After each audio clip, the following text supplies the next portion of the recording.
I realized something just now. There's a magic word that'll turn me into your slave. I'll do whatever you want and do it gladly with no thought of myself if you say it. It's just like fastening a ring to my nose, attaching a leash to it and leading me wherever you want. And that word is no. But there are people who all they say to you is no because they have nothing else to say. They want to always be out of reach because they know that once you catch them, you'll lose interest.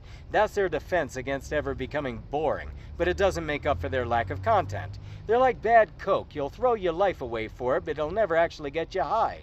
So, what made me think of this? You know when you're walking and you trip but try to cover it by starting to jog so that anyone who might be watching will not judge you for tripping over something? And you really think you're fooling someone? Well, the same way when I see someone I think I know, I have to smile at them because here, if I don't, I'll be seen as rude and that'll send shockwaves through the community. Okay, maybe not. But as a public figure, I have to be seen as consistently good because once I was irritable with customers. That word of mouth got around like the game telephone until someone's neighbor told the Spanish embassy in the capital that I was a real jerk. And then I had a reputation with diplomats I'd never met. Seriously. So I smile at everyone. And a lot of times someone's looking at me with this angry expression that I don't understand. And so I smile at them and their face lights up like you wouldn't believe. And I realize they were looking at me thinking, this guy won't recognize me. What a stuck-up gringo. And then I smile as if I recognize them and they say, muy buenos dias, Johnny. It's startling that everyone knows my name, and sobering too, because it's a reminder that I can't honk my horn angrily in traffic or be seen arguing with anyone. Like I was saying before about having to smile at people I think I might know, or rather, people who might know me, and pretending to jog when you trip while walking. You're on the sidewalk and there's that bit that's ruptured from an earthquake, curled up like a sneer, and you stumble. So to cover it, you start to jog so that anyone who might see you will go, oh look, he tripped. Oh no, wait, he was just starting to jog. Hey everybody, Johnny didn't trip just now, he was just starting to jog.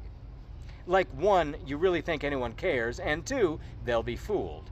So the point, there was this girl that glanced over at me and we locked eyes as I was approaching. I smiled and she didn't. Instead, she narrowed her eyes and raised her painstakingly sculpted brows at me with that hostility of who the hell are you to smile at me? This is typical of you men, always going around trying to smile at girls thinking we'll have sex with you. Well, fuck off. Seriously. That's what was in her eyes, and it took me aback.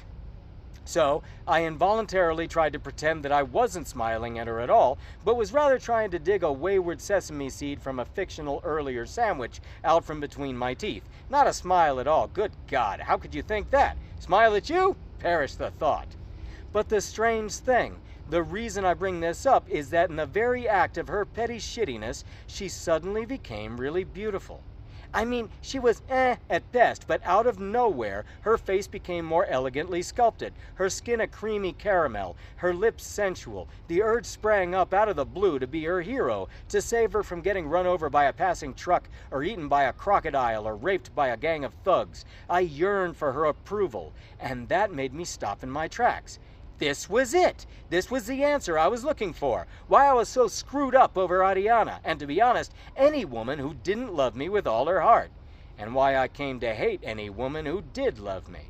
It made my mind reel drunkenly. All these years, all this stupidity of me chasing skirts and, metaphorically, eating at 1,000 tables and never being full, came down to a childish need to be liked. And this chick here on the sidewalk was probably being hostile because it was her mask, her way to cover for some neurosis she had. From the work in progress, Memoirs of a Swine, Volume 6, An Empty Fist.